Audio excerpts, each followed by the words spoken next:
जैसा कि हम सब जानते हैं, बाज सभी पक्षियों का राजा माना जाता है और इसकी उम्र लगभग 70 वर्ष तक होती है।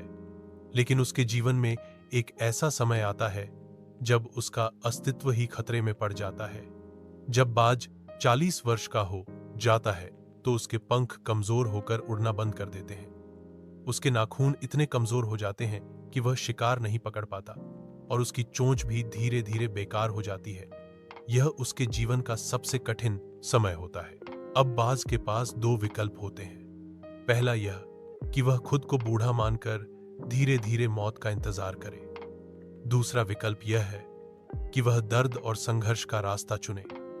बाज दूसरा विकल्प चुनता है। वह अपनी चोंच को पत्थरों पर मारकर तोड़ देता है। जब नई चोंच उगती है तो वह अपने पुराने कमजोर नाखून तोड़ देता है, फिर उन्हीं नए नाखूनों से अपने पंख उखाड़ता है। यह प्रक्रिया बेहद दर्दनाक होती है और करीब 6 महीने तक चलती है।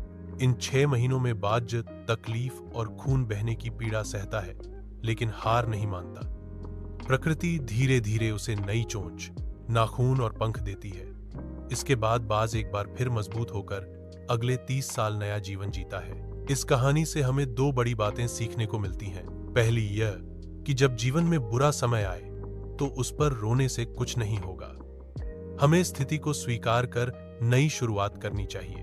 दूसरी यह कि कठिनाइयों में की गई मेहनत और सहा गया दर्द भविष्य की सबसे बड़ी ताकत बन जाता है। इसलिए जीवन में चाहे कितनी भी मुश्किलें आए, हिम्मत मत हारिए, नई शुरुआत कीजिए। आने वाला समय जरूर उज्जवल होगा।